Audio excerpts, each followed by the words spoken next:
first year, somehow he's found his way onto Cloud9, similar to Snipe Down on the straight ripping.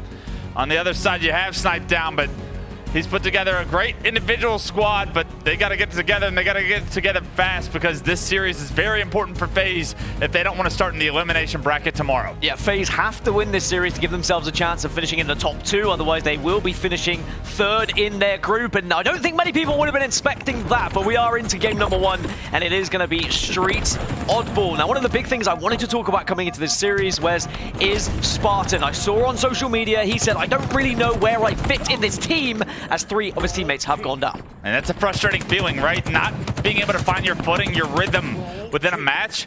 It's so difficult to find success with a team when you're not able to find your own individual rhythm. Spartan's gonna have a lot of frustration built up if he can't find his footing. Good things though for FaZe so far. They've been able to slay out. They've been able to potentially find their footing here on Streets Oddball. It is gonna be an early lead for Cloud9. As Bound's able to play the ball, get a kill of his own, but kills are a good thing for FaZe clan members to see because typically with those kills, you'll be able to transition some objective play. Unfortunately, Cloud9's going to be so efficient as well. Of course, it's not just Renegade going up against his old team, but Bound going up against his old roster as well. He was previously on FaZe. It was almost a direct trade in the end, but then seeing this roster come together, I think that the Desk hit some fantastic points. They are 4 amazing players on their given day, but what happens when you put them all in the same space? Who is going to be doing what? Who is going to be doing certain jobs? I do think as the tournament goes on, this FaZe roster will get better and better, but is it going to be good enough to beat Cloud9 right now, who have looked already very good, but StelluR still doing what StelluR has always done? Yeah, 4 dead though for Cloud9, so even though StelluR wins the big one on the Renegade, a phenomenal push from FaZe Clan is going to award them some ball time, and Spartan and PD.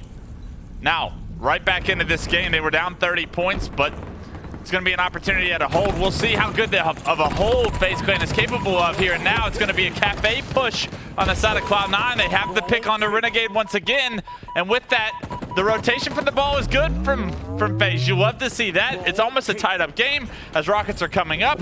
FaZe doing a lot of things right so far. One of the things we saw Cloud9 struggle with when this roster first formed with Bound playing in Pro Series was they struggled to set up in both Oddball and King of the Hill, whatever you need, but they were very good at breaking setups. As long as they can stop FaZe from getting into that big old setup that gives them chunky points, they should still be able to do enough to constantly threaten them with the little easy-peasy, incy-bincy bits of ball time that can really work out for you. Couple of no-shield players in front of StelluR in a 1v3 situation. StelluR staying alive, finding an assist, finding a kill. All 4 dead for FaZe in what looked like a doom and gloom situation. StelluR comes out on top, already 7-2-3. The superstar, and StelluR is showing you exactly what Cloud9 are capable of, even without the likes of Renegade. Where do FaZe go here off spawn, though? Falcated's already gone down, so they're already on the back foot. StelluR able to kill Snipe Down with the commander rifle across the map as well. Great recognizing, excuse me, of what is happening across the map. As 2 are fallen, FaZe have to pause yet again, and this just means more and more ball time for Cloud9. Yeah, and it's not often you see StelluR with that off-ball in hand, but everybody on Cloud9 probably going to be a little bit more universal of a play style with Bound on the roster, right? You had Renegade, who was typically that main Slayer power weapon controller. You're going to have to ask a lot more of the boys over in the blue, but they're capable of much more. 79 and counting now to 28.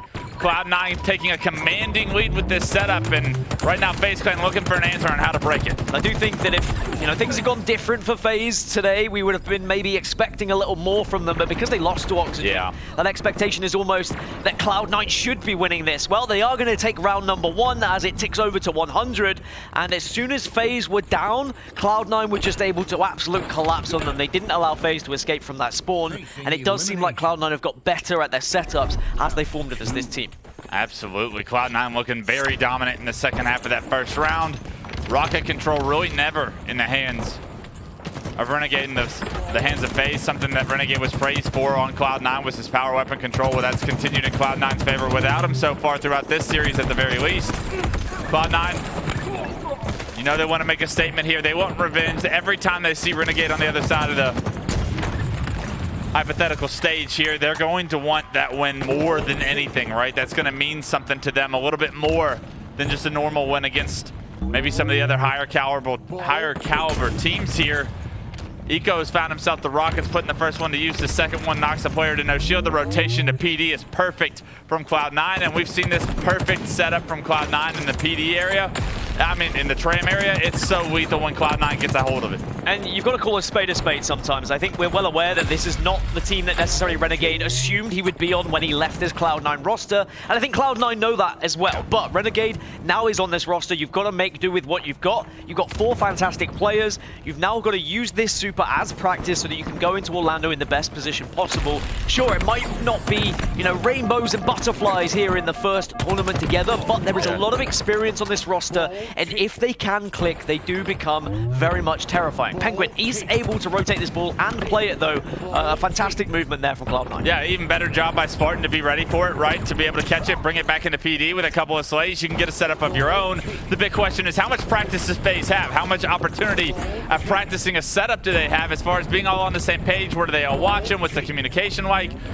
As Spartan forced to get a kill with the ball, that's usually a good sign for your setup to maintain. As 3 go down for Cloud9, FaZe with the first realistic setup here in the tram area as rockets are coming up. This is an opportunity for them to win round 2. And I do think with Spartan saying he doesn't really know where he fits on this roster and what kind of role he needs to play, something the desk were talking about is you need that person who is going to create the space for your team, to do the objective work, to do the dirty work. Well, Spartan's got 41 points on the ball at the moment. Maybe that's the role he has to take. And it might be a different one, but Bound gets a double kill, and that is 2 kills that should definitely not have gone his way. Assassinates the rocket guy, more importantly, right? So those rockets that were in the hands of FaZe are now in the hands of Cloud9. Bound somehow getting behind enemy lines, gets a free assassination, puts those rockets to use, and now that setup that FaZe once had in tram is completely broken. The ball's played by the middle. Falcated, he's going to be by himself, although he's got the Stalker in hand. He's got a lot of opportunity here to stay alive. If he can create some space for FaZe to come off respawn and have a better time. That being said, if FaZe can just win their 1v1s, right? You've got 4 players who have historically won the 1v1s so often, not just in Halo Infinite, but previous iterations of Halo as well. All you have to then do is put the pieces together and start to get the objective work at the same time.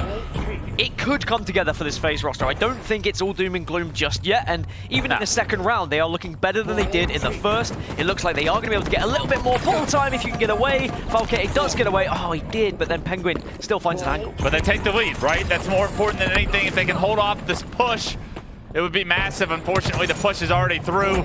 The setup is broken, and now the ball is in the back of Tram. It's in the hands of Bound, and the rest of Cloud9 appear to be in position to make this setup one of their own. Renegade does get a double elsewhere, though, and that's going to create a great opening here for FaZe to push in and potentially get this ball back in their favor, but you're going in against a Bulldog. Bound, Stalker Rifle plus Bulldog. He's in a huge position right now to deal some damage. Yeah, Renegade goes down. It's numbers once again in the hands of Cloud9. Although Falcated has that ball, he's going to be forced to play it. They're going to try and catch it. Not the best catch, maybe. Some time for spawners to get off respawn, get some damage into the ball carrier, but as soon as Bound turns that corner, the more issues start to pile up for the FaZe Clan members. Rockets are up. They are trying to compete for him, but a phenomenal heads-up play from Bound as he relocates, drops the ball, decides to slave. Perfect shots from the Stalker Rifle for the double. Allow Rockets to be denied more and more. Renegade tries to go for him as well. 3 members from FaZe go down at the hands of Bound with that Stalker Rifle and a little bit of help from his friends. And because of it, in the meantime, the ball in the hands of Cloud9 continue to build their lead. Cloud9 could have had a lot more ball time, but Bound prioritized focusing on those rockets, helping his team as much as possible, and in the end, they only gained about 6 seconds out of it. FaZe still got the rockets. FaZe are now getting the ball time as well. It wasn't necessarily an amazing play that came out of Bound. Sure, he hit some good shots, but the rest of the team weren't able to capitalize on the shots that he was dealing, and perhaps the ball time could have been a little bit more for them. But of course, hindsight's 2020. 45-45, we are tied up, and this is a far better round from this FaZe roster. Absolutely. They get 3 kills as well. Last player alive is going down front to base. It was Pznguin. And look at that. This is going to be 4 dead coming off respawn. Should be a nice 15 free seconds for Spartan to add up to their total as Renegade needs to find a way to apply some pressure to the respawners, make sure this ball carrier is a little bit safer than he has been all game. Renegade getting the opening yet again for his roster. Stays alive as well, which is very important. 17 kills for Renegade at the moment. Ball still over towards Tram, and he quickly adjusts as Renegade from taking that fight initially 1v1 to then moving around to the rest of the map so he can help out teammates if they call for it. Yeah, that ball carrier needed help though, and Spartan, he goes down. Snipe down goes down as well in the back of Tram. Not only that, but the ball doesn't get played, and unfortunately, Renegade kind of caught out of that play as the rotations went through the B stronghold downhill, and they ended up flanking the ball carrier. And now Cloud9 with a setup of their own, starting to chip away at this lead. It's not just down to 10 points, but more importantly, Dan, the Rockets, this set that's coming up, that just came up, whoever can achieve these can almost guarantee themselves the oddball with a nice setup, and it is going to be bound once again with the Rockets in hand, taken down, sniped down, taken down Renegade, and this is going to be Cloud9 taking the lead again. Cloud9 take the lead, and often Eco is the brain rather than brawn, but he's got 20 kills at the moment. He's the brain and the brawn, it would seem, at the moment for Cloud9. He is really performing at a level which maybe he needed to, just to make sure they win this round and don't allow FaZe back into this game. Bao now in a position to cross map and stop anyone from pushing. Spartan will fall. It's a killing spree. It's 95 points, and FaZe, unfortunately, should fall here. Eco picks up one more for the road. Picks up the off-ball, and that's going to do it. Game one is going to be going to Cloud9 in fairly dominant fashion. It's a 2-0.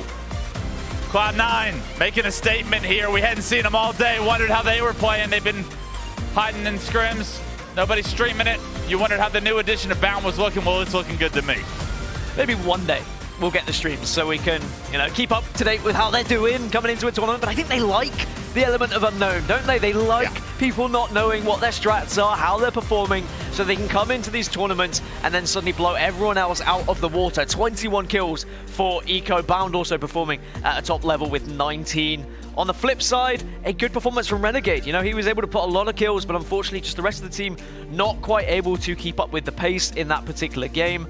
They held on in round number 2 for quite some time, but eventually Cloud9 were just able to get that bit more of structure. Yeah, round 2 was definitely more competitive than round 1, but what I will say is, for Oddball to beat game 1, that's a tough pill to swallow if you're FaZe. With not as much time together as a team, not as much practice, Oddball is one of those game types that I really do feel the more structure, the better off you are. And right now, just taking a look at the damage, Dan, what sticks out? I mean, 1 point of damage, the difference between Bound and Renegade, which is, always going to be that comparison because they've switched teams. Well, Renegade, he out-damaged him by 1 point, but all that matters is that W at the end of the day, and Bound gets that one with the Cloud9 roster. They go 1-0 up in this series, and when I did look at that series layout, I mean, everything to me was pointing at Cloud9 taking this one. I know we don't have much to go off because these teams aren't streaming at their scrims as much, but we can also look at, what Cloud9 were good at previously, even before they had Bound, even when they did have Renegade. Like, the core 3 is still there. They are still going to be good at most of the game types they were. Completely different dynamic on the side of FaZe, right? They have to reconsider every way that they've played the game types with the new squad around them,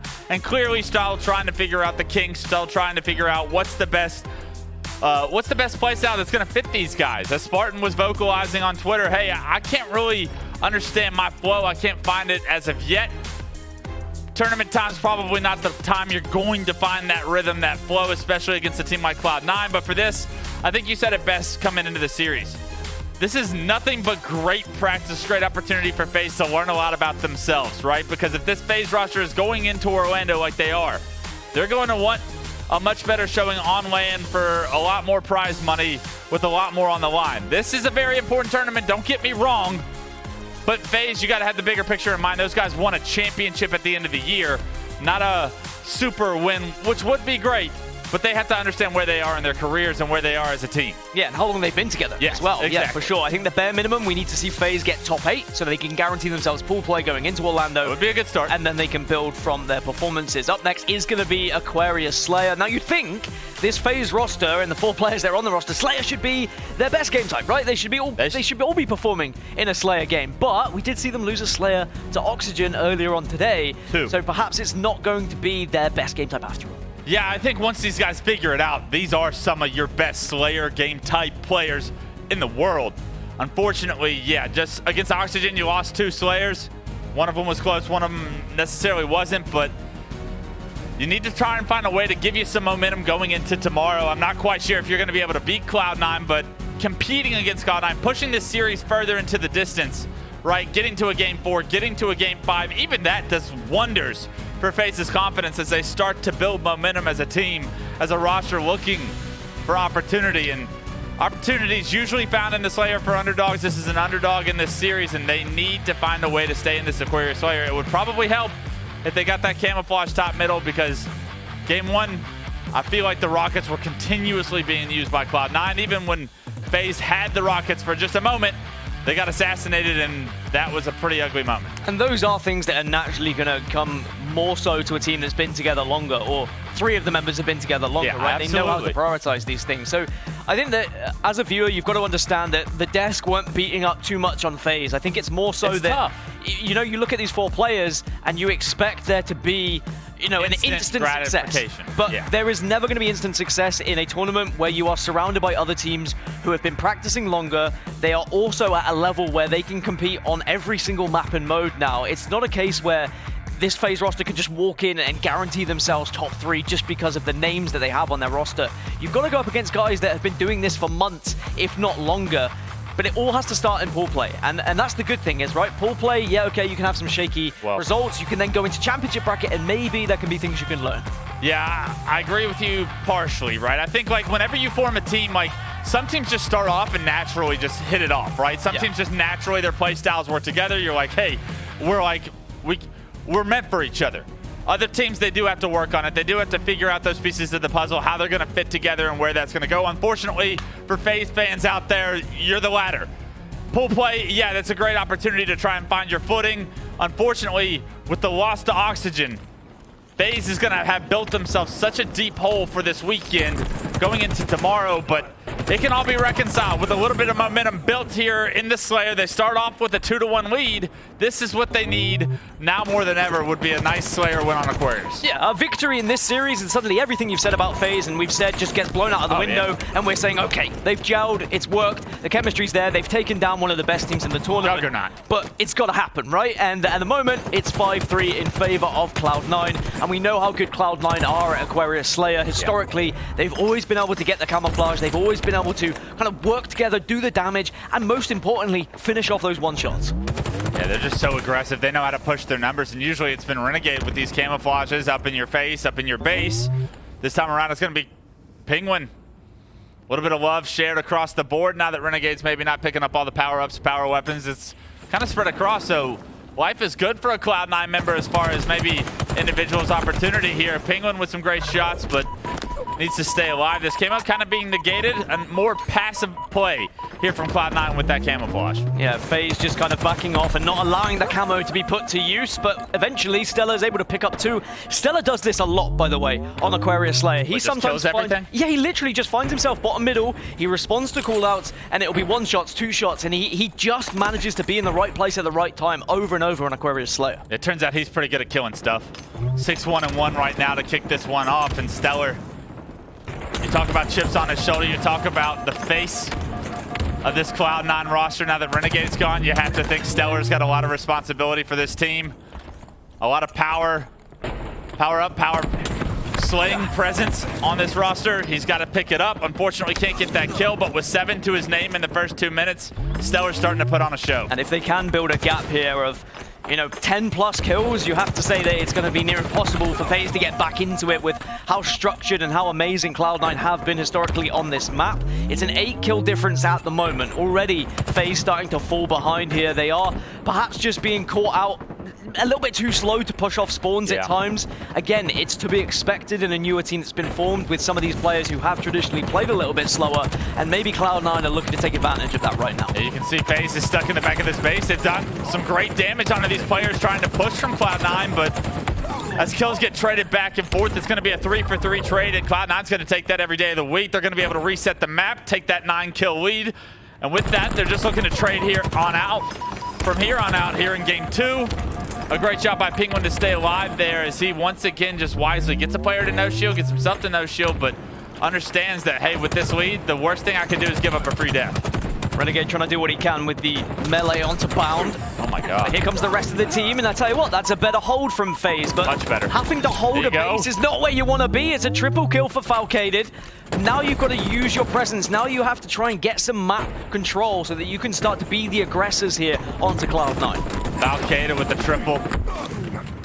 One of the most underrated players in the scene has found himself on this FaZe roster and knows that this could be one of the best opportunities Falcated has ever had in his career. But maybe things not working out early. Does that rattle him? Does he understand that the Mamba mentality of working hard, putting it in, and good things are coming your way as long as you guys can figure it out from that point? Cloud9 continuing to have FaZe stuck in the back of these bases, though, and that worries me, Dan, because the map control has been in Cloud9's favor just about the entire first half of this game. You'd like to think that FaZe can look at it that way, and they will have that mentality, especially when they look at the players that are around them and what they've been able to achieve on their previous teams. But it's very easy to get disheartened when you're beaten by teams that you're expected to be taking down. But 7 kill the difference in this StelluR. Still time for FaZe to get back into it. But what Cloud9 are doing very well here, Clutch, is they are trading the kills. And if FaZe allow these trades to consistently happen, they're never going to be catching up. No, but Falcated's doing his part here, picking up a couple of unanswered kills on his life. Unfortunately, those dynamo grenades, they weren't recycled by the FaZe members. Although Falcated was staying in the area trying to recycle them, it was Cloud9 that got to him, put him to work, and extended the lead back to 7. Love that from Bound as well, knowing full well the timing of the dynamo grenades, nading the dynamo grenade spawn so that he can pick up free damage, assuming that someone was going to be there. And lo and behold, they were, because we know how powerful the dynamo grenades are and how much damage they can do when you get hold of them. Still a 7-kill game now. FaZe have done solid trades in some of these disadvantageous positions, but we haven't seen FaZe on the offense as of yet, and StelluR's going to be in their closet. I'm not quite sure they know he's here. They found out he's able to take down one before he gets removed, and with grenades coming through, it's more trades that are only going to favor Cloud9 with this 7-kill lead. 33-26, 7 kills the difference. FaZe still just about in it. Let's see what the communication is like on how they get back into this game with an Astro listening. Blue high hall. He's shocking us, Eric. He's above us. There's shocks. Car 3. I'm trying to look, John. Pink 1, he dropped pink 1. Car 3, guys. Car 3. Our connector. P2 chasing me. One shot, he wave. Blue P pushing. Good trade. There's another guy blue P. I got killing pink 2 as well. Pink 2 and in the closet. John, just live, bro. Nice. On me, a P door. On me. Yeah, he just pushed P door. I'm pushing pink 2 to get Nego.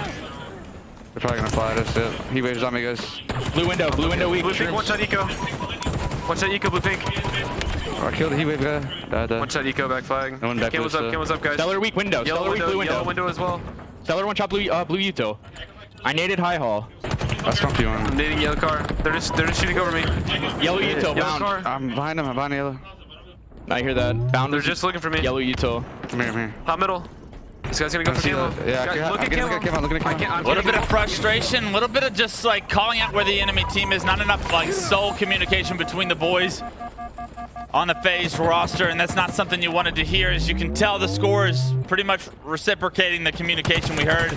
Frustrating moments for FaZe, 46-31, Cloud9 in favor now, 4 kills to go. And on the side of FaZe, Dan, you gotta figure out ways to have that small talk in order to have a little bit more success in these close quarter combats. Yeah, maybe listening at the worst time for FaZe anyway as players, because I think you heard the frustration, you heard they were a little bit dejected and down because they started to let the game slip away from them. And it's hard not to be dejected and down when you kind of accept your fate. You know full well Cloud9 are most likely going to win this StelluR. You could hear Renegade saying, yeah, they're probably gonna fly at us. He knows. Renegade's been on this team. He knows what this Cloud9 roster can do. And as soon as Cloud9 were given the opportunity, they got aggressive. They took the lead by 10 kills, and now they are not looking back. Yeah, just 2 kills to go, 12 on the side of FaZe, and right now Cloud9 with map control as well. They've had it all game. Why wouldn't they end the game? A nice kill from Snipe down, and Renegade picks up 1, so it could get interesting with a couple more rounds of slays. But Falcated caught out front the base. You have to think that damage is not going to let him get away, but Spartan picks up another one. Snipe down, Renegade find 1. All of a sudden, 48-43. Never say never, but this predictive nade on the Falcated could be where it all goes wrong. Eco trying to fend off this push. The entire FaZe roster comes through the door, and they make it a 48-44 game. 49-44. Maybe the comms are getting a little bit better, but with that 49th, surely the 50th is just around the corner, which it is. And even though it was a great fight back in the final moments for FaZe, it's still not enough to get them within touching distance of that game. And it means Cloud9 go 2-0 up. Also, shout out, they've all got the Cloud9 skins. I did notice some of the other teams did not all have the skins, right? You've got to be looking the part if you're going to be on these squads. Yeah, absolutely. But an amazing performance from C9. Sure, it looked a little bit shaky at the end, but I think when you have a 10-kill advantage like that, it's just a matter of when rather than if. Good things towards the end of the game for FaZe if you're talking about things to walk away with as well, but I mean, Dan, it was just a lack of map control throughout the entire game for FaZe. Once again, right? It's so difficult to try and trade efficiently when you do not have that map control, especially on Aquarius, where we continuously saw Cloud9 pushing into the closet, controlling that, and then trapping them at the flag, and then eventually finding an opening pick in order to push into the base and try and trade out efficiently. Cloud9, once again, I mean, you said it perfectly. Renegade knew what was going to happen the second that Cloud9 had control, got the first pick. He knew exactly where Cloud9 was coming in from, what they were going to do. You can't stop it once it gets to that point. You got to get some map control before then in order to try and combat that strategy. Well, Renegade did match the damage of his previous team, but it's not able to get them over the finishing line. Pznguin, though, taking the plaudits, the 4.9k damage. I was talking about StelluR getting those kills, but it's not usually StelluR doing all of the damage. He's the one who's finishing off that damage. I mean, he still did 4.3k, don't get me wrong, but Pznguin being that incredible player that he has been for quite some time, maybe another underrated player. We say this quite a lot because it's very easy for us to focus on those main slayers, the Renegades of the world, right? But everyone on this Cloud9 roster deserves the history that they've been able to achieve, the championships, of course, that they've been able to win as well. And I'm very excited to see what they can do as this tournament goes on. But as we do look back at the highlights, Wes, you touched on it perfectly. The amount of times we saw FaZe backed into the flag, trying to fight out of their base. How different could it have been if they had found that momentum we saw in the final stages of the game, if they had had that at the start of the game? Yeah, they got to figure out a way to get some map control, some kind of presence, some kind of space. Or it seems like Cloud9, when they get that kind of control, they're going to smother you into the back of the base. And when they're going to collect those dynamo grenades, put them to use, and by that time, it's almost too little too late. On the side of FaZe, you got to create space a lot quicker coming off your spawn, but that's an easy conversation for those guys to have, and a mindset that can literally, in this middle of a series, shift if they are able to recognize that that's the issue. Unfortunately, we talk about their play styles flashing just a little bit as of yet.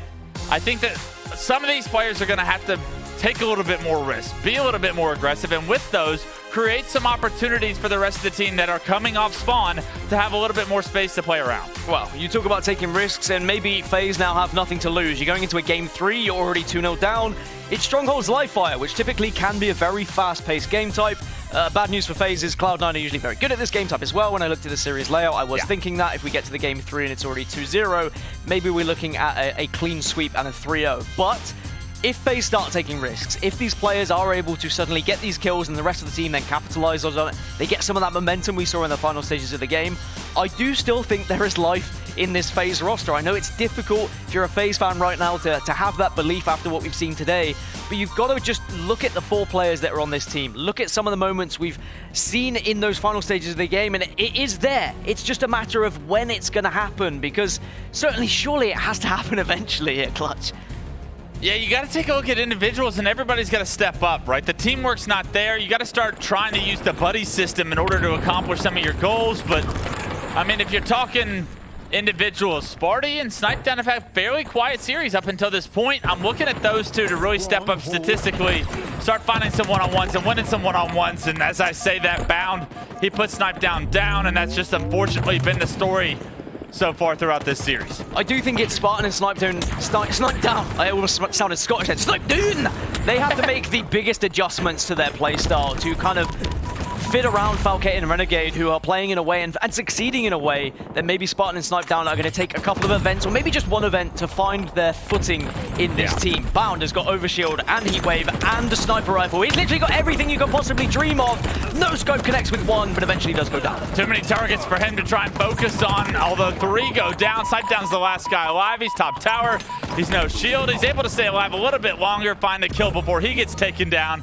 But the push from Cloud9 is too strong, and this is where it gets difficult, Dan. You're going to be able to flip the map right now, if you're Cloud9, you're going to give up A, but the pressure is going to be on you quickly. That's what Cloud9 were always good at on this game type, flipping that map, pressuring at the right times, pushing and taking control of a stronghold when they are required to. B is going to be focused here from FaZe. So now Cloud9 have two decisions to make. They can leave it and possibly go to A and then try and pinch. It looks like they spawn over towards C. So now we're going to see whether they try and focus A or the B stronghold here. Falcated wins a massive 1v1, but as soon as they get control, Bound's going to give his team numbers advantage for now. It's a 4-2 advantage as Spartan tries to make his way out of big door. Bound's going to try and knock him down. Gets him to no shield. This should be an easy kill for the rest of Cloud9 to try and pick up. They're going to be able to transfer B over. And with Overshield coming up in 10 seconds, the question is, will Cloud9 opt to keep B, or are they going to try and push for this Overshield and get a little greedy? And what Cloud9 did well there is they didn't just throw themselves towards B, over towards the dirt area, but instead they pushed and controlled top middle. 4 dead for FaZe. A now can go in control. Overshield also going to be in the hands of StelluR. And all the pieces are starting to be put together. Total control, and they know the spawns now as well. If Bound could have stayed alive, it would have been perfect. That would have been nuts. You know he was going for the slide to get out of dodge quickly, but he couldn't quite keep his shield high enough to be able to pull that one off. But Cloud9, they're going to be satisfied with the BC hold for now. They have Overshield to play around as well. You can see Renegade opting to try and push Bruce out of the map. Falcated's on his way to help him. A snipe down top middle. This is a real opportunity at a FaZe push that could be very successful. I don't think Cloud9 have the numbers to defend tower here. And as I say that, somehow StelluR gets into a position, finds a couple of kills, denies that push from ever being a reality of a success, and he puts the members of FaZe back on spawn once again. I'll tell you what, Bound has been really impressive. When you consider the pressures that would be on him in this tournament, especially going up against your old team, he has not let that phase him whatsoever. No pun intended on that one. 141 to 18, total control, and we're starting to look at the beginning of the end already of this map. This is what Cloud9 do. They pummel their opponents into the ground when they have control. You're starting to see the beginning of the Bound career in front of us. This kid is a superstar, and for him to find his way, somehow, some way, he has found his way onto Cloud9, a championship level roster, and he is starting to shine as bright as ever, right? We saw glimpses of it on FaZe where he would pop off. Well, now he's surrounded by players that we would all consider to be as good or better than him, and look at what he's able to do now that he's given the biggest opportunity of his life. He's starting to pop off 9-4-4. I know full well Bound will be adding Renegade to his Christmas card list because Renegade has given Bound such an amazing opportunity to be on this roster. As you say, I don't think Bound could have ever dreamed of getting a shot like this this soon in his career. I know that he had some amazing achievements previously, and we've already seen that potential, but as you say, to get onto a championship winning team is such an amazing opportunity. Right, in this game though, 40 seconds now on the board for FaZe. They are giving themselves the chance to potentially come back into it, but an overshield in the hands of StelluR means that this is going to be very difficult for them to have any control. Sparty wants to hit the repulsor onto him off the map, but couldn't quite get the angle. Because of it, StelluR makes his life difficult. Eventually, that overshield does get taken care of, so Sparty does a good job to just buy some time, make himself a nuisance there back tower. But in the meantime, Dan, I mean, if you take a look at the score, although it was momentarily in control of FaZe, it's 174 to 42. It's starting to get ugly. It's a 130-point lead. ANC in control, and this is the pinch tactic that I was talking about a little bit earlier. They are going to now force FaZe to go one of two ways. FaZe are looking like they're going to prioritize C. So now it's a decision made for Cloud9. Do we take that fight? Yes, they do. They take the fight at C. They keep them at B, and eventually they will collapse, take B away from them, potentially get total control, and then the rest will be history at that point. Yeah, look at how just pressured FaZe are off their spawn. You can't even get out of green if you're Spartan and the trip cap. You know how bad Cloud9 like to push it. Sparty's able to do a lot of damage. He's able to find a kill, but it just doesn't seem to be enough. Cloud9 overwhelm B. They're going to take B into their own hands, and with a CB hold, they're going to be very satisfied with the situation. Snipedown doing a good job to get behind enemy lines there to find a kill, but he's got more work to do if he wants to transfer a stronghold over. Gets behind enemy lines, but elsewhere strongholds are being taken, and then he eventually goes down. And that was all he could do, unfortunately, because Snipedown was the last remaining player. A and C has been flipped in favor of FaZe, but because they have sent numbers to both strongholds, they are going to be weak depending on where Cloud9 push here. Cloud9 take A, and Cloud9 are still scoring. They are 50 points away from taking this series. Yeah, at what point are we going to start talking about the conversation about what does Bound bring to this Cloud9 roster that maybe Renegade didn't? Because right now, Cloud9 looking extremely strong. It's going to be a long weekend for them. But as they go up against the Optic Gamings of the world, as they go up against the Sentinels of the world, if they have this same level of success, we could be talking about a new dynasty. Here's a better question. What doesn't Bound bring to this roster, right? Everything we've seen since Pro Series, when Bound was first introduced, first trialed, he has been everything but, like, he's been incredible. He has really stood out, and you've got to have a roster sometimes to allow you to play in that way, and he really has fit in such an amazing position that does mean this roster suddenly becomes championship winning potential once more. Still time for FaZe to get back into it, but at this point, it's looking very unlikely. 223 to 55, and although FaZe have momentary control of A and B, they're going to need some slays along with it if they want to even mount a minor comeback here. And you can see Bound, he's deciding to go all the way around. He's going to hop into A, and this is not a predicted push. Knife Down gets shot in the back, and with that, look at how quickly Bound is able to get into a stronghold, apply pressure to multiple other members of FaZe. 3 down for FaZe, and if Falcated can't stay alive and make a superstar play, you're going to be looking at a 3-0 for Cloud9. No superstar play happening, but Bound will get aggressive, make sure he secures that kill, and gets another one onto Snipe Down. Secures B, continues to score to Cloud9, and as we said, I think this was inevitable at this point. A victory parade starts to begin for Cloud9 because they are only 10 points out. The pull play parade, it's a famous play from Dan Gaskin himself. You know it. It's a 3-0 with 8 more points on the board. Cloud9, you know they want to end this one. They probably have reservations at Chili's. It's just a Friday night, but you know Pznguin loves his Chili's. I've never been, but maybe one day I'll get to join someone, and maybe they'll take me. But 249 ticks over to 250, and it is a 3-0 for Cloud9 in pool play. I've said that before, and I'm saying it again, even though it was against this FaZe roster, this potential God Squad that was formed but hasn't quite found their footing just yet. A monster mash, as it was potentially described as the desk at one point, and maybe they are not quite far off. But I will say this is the beginning, and maybe there is still a lot to be said about what FaZe can do as a roster, but I just don't think today was their day. Now, I think we step back from the FaZe conversation and we wait for them to show us what they're capable of. Over time, they'll be able to tell us. But for now, let's talk about the greatness that is Cloud9.